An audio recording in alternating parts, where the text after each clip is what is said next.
mendalam kembali menyelimuti dunia transportasi tanah air.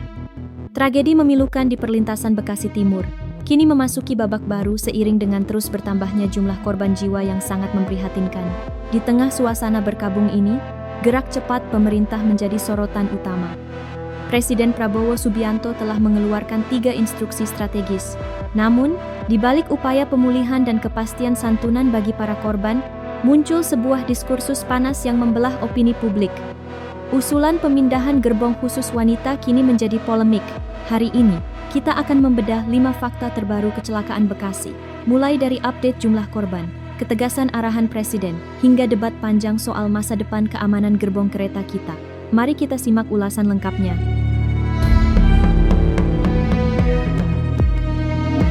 Situasi di Bekasi Timur kian mencekam, seiring dengan kabar duka yang terus mengalir dari ruang-ruang perawatan. Memasuki tanggal 29 April, harapan keluarga korban kembali terpukul oleh kenyataan pahit. Jumlah korban jiwa yang semula berada di angka 15, kini resmi bertambah menjadi 16 jiwa melayang. Kondisi di lapangan pun belum menunjukkan tanda-tanda mereda. Tim medis masih berjuang keras menangani gelombang korban. Luka yang melonjak drastis dari 84 orang menjadi sekitar 91 orang. Setiap detik menjadi sangat krusial di rumah sakit rujukan, sementara identifikasi terus dilakukan di tengah isak tangis keluarga yang menunggu kepastian.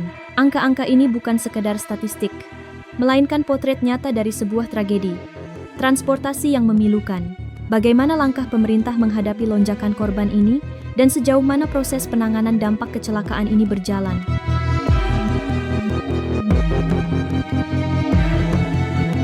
Untuk korban meninggal dunia memang total 15, jadi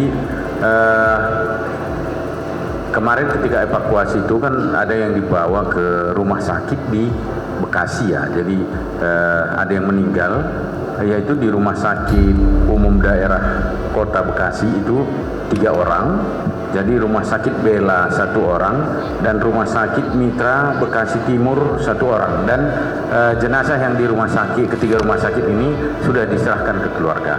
Saat ini untuk korban yang mengalami luka-luka dan sebagian juga sudah pulang dari rumah sakit, secara total yang kita evakuasi ke rumah sakit 84 penumpang, 84 orang, dan sebagian juga sudah bisa kembali pulang, sudah keluar dari rumah sakit.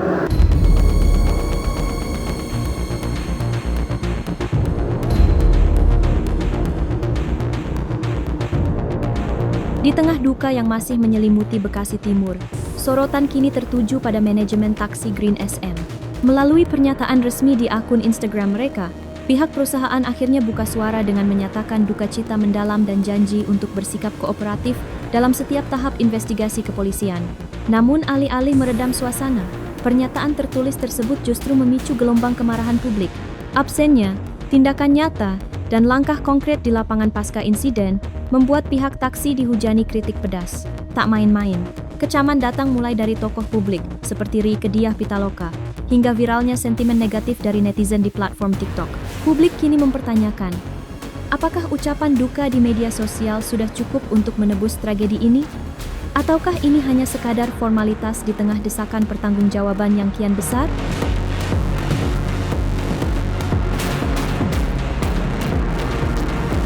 Nyawa loh, 15 orang, 90 orang di rumah sakit luka, berapa puluh miliar, mungkin ratusan miliar kerugian negara. Lu minta maaf aja enggak, padahal lu yang kerja di sana juga orang Indonesia. Jangan kata karena bos lu orang luar, lalu kemudian kamu merasa tidak punya kepentingan untuk Indonesia. Surat terbuka untuk Green SM Indonesia, taksi listrik pertama di Indonesia yang menawarkan pelayanan bintang 5, membawa Anda tiba lebih baik ke setiap tujuan. Pret, iki opo ngono lho yo. Ini apa? Hah? Empatinya itu loh, di mana empatinya itu? Yang harusnya kalian lakukan pertama-tama itu yo minta maaf, sampaikan duka cita yang mendalam. Nah, lebih bagus lagi kalau kalian itu nengokin itu para korban-korban. Iki loh malah ngopo sih? Kalau nggak ngerti, contoh itu PT KAI. Contoh, kalau nggak yo bionya aja tuh diganti. Taksi listrik pertama di Indonesia yang menyebabkan banyak korban. Ngono. Iya, ngono. Ngono.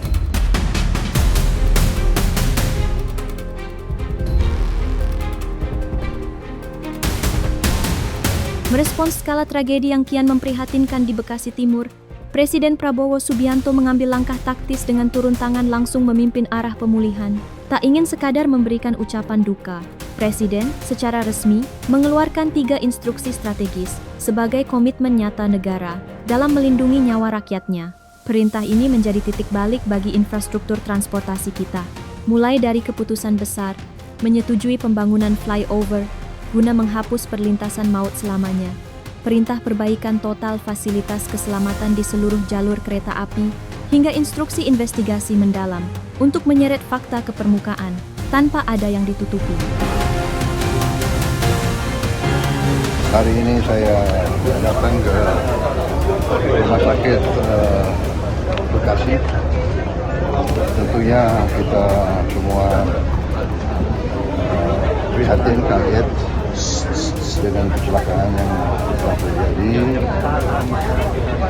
Saya ucapkan belasungkawa terutama pribadi, terutama pemerintah. Kita segera akan mengadakan investigasi kejadiannya bagaimana, tapi secara garis besar memang kita perhatikan lintasan-lintasan kereta api ini banyak yang tidak dijaga ya. Kita segera akan atasi. Pemerintah daerah Bekasi telah mengajukan dibuat flyover karena Bekasi ini juga padat ya, dan keperluan kereta api itu sangat penting, sangat mendesak. Jadi saya sudah setujui segera dibangun flyover langsung oleh bantuan Presiden. Kemudian di Jawa ada 1.800 titik yang juga lintasan seperti ini. Ini dari zaman, saya kira dari zaman Belanda ya, sudah beberapa puluh tahun. Sekarang ya sudahlah, kita ada selesaikan semua itu. Saya sudah perintahkan segera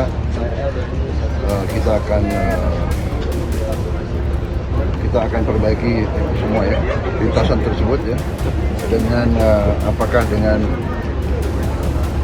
dia lakukan pos jaga atau dengan flyover.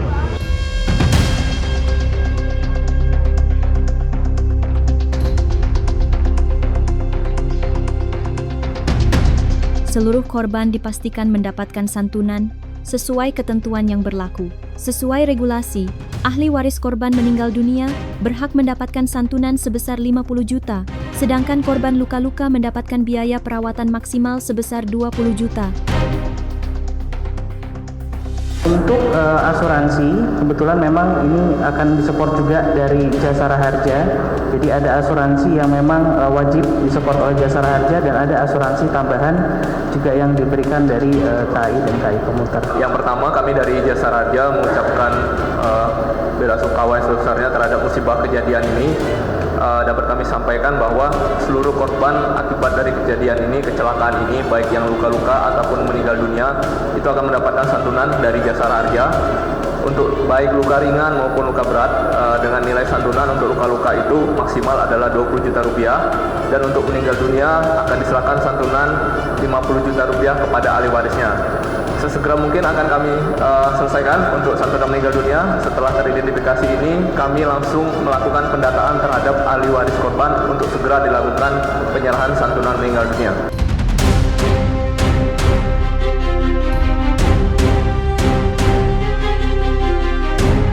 Niat baik tidak selamanya disambut hangat. Itulah yang kini dialami Menteri PPA Arifah Fauzi.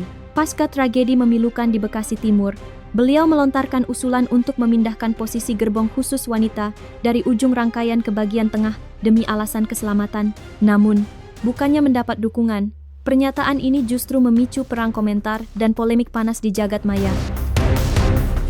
Tadi kami sudah sempat menyampaikan ke PT KAI, kalau bisa yang perempuan jangan di depan dan belakang.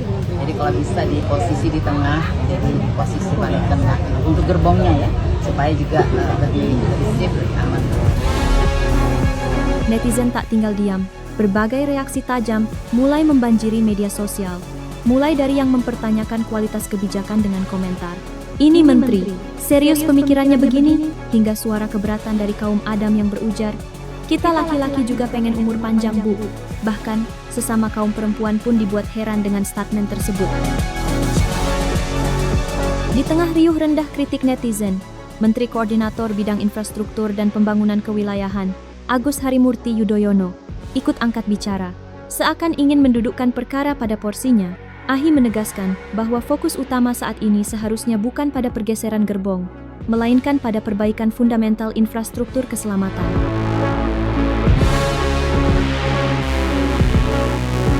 Laki dan perempuan sama saja, tidak boleh menjadi korban dalam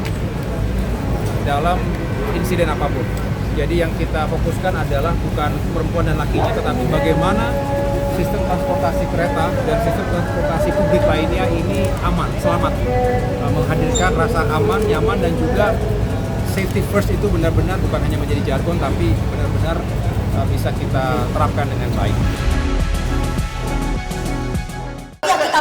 Pasti kita pengen ekspresi. Mengedepankan estetika. Jelas tadi mendengarkan.